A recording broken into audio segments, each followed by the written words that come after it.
Welcome back. Well, she was the grieving wife of JFK, who went on to marry one of the world's richest men. And 25 years after her death, Jackie Kennedy-Onassis is still making headlines.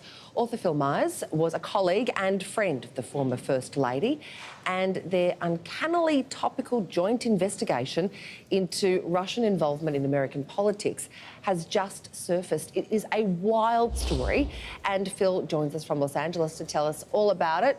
Phil, welcome to the show. Hey, thank you so much. Delighted to be with you. You worked very closely with the former First Lady. In fact, we've got a voicemail message that she left you back at that time. Let's have a listen to that. Yeah. Mr. Myers, it's Jackie-Onassis in New York on Wednesday morning, January 8th at 11:10. If you could call me at 212-492-9747. The mornings are best for me, but I'm fascinated by what you sent me, and I'd love to talk about it. Bye. So what exactly did you send her, Phil, and what was your collaboration with Jackie in the end? I had stumbled upon a true Cold War espionage story that nobody knew. And I called her office, cold turkey at Doubleday in New York, talked to her assistant, and he said, well, fax me back a page about it. Tell me about this story and how you came across it. So Jackie had been out of the office for a few days, but when she came back, she read this fax, and it indicated that one of her best friends had been a big-time spy.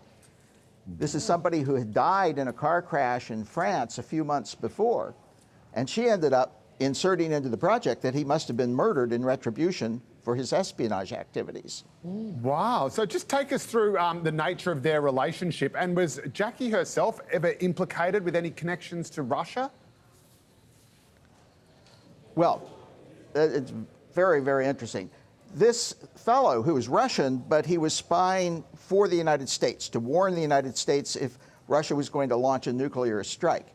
He had moved to New York and was a curator at the Metropolitan Museum of Art. Ah. That's how Jackie met him.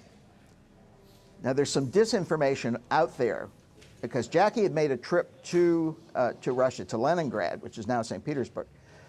But she told me she met him when he was at the Metropolitan Museum of Art, and she had been brought in to produce a book about an exhibit from Russia at the Met. They hit it off. When she published this book called In the Russian Style, she credits him as the _1 collaborator on that book.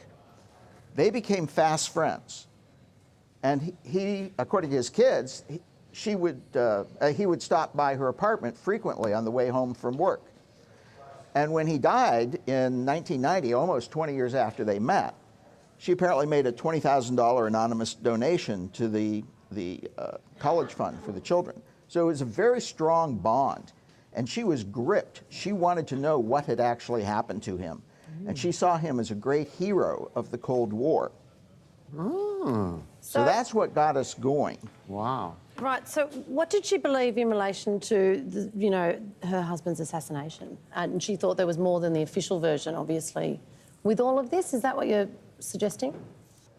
When she found out about his espionage activities, she started off by calling me repeatedly. Over 4 or 5 months, we would speak on the phone. And she inserted into the project the idea he had been murdered. I went to New York to see her in May 91, I believe it was, or May 92. And sitting in her office, the first thing she did was bring up the history of a very important assassination-related character, a guy named Yuri Nosenko, who was a KGB defector. It was instantly obvious that she was asking the question whether this spy story that I had taken to her connected to the JFK assassination story. Because when Nosenko defected in 1964, he came with the information that the Russians were not involved in Dallas. So if you believed him, that got the Russians off the hook.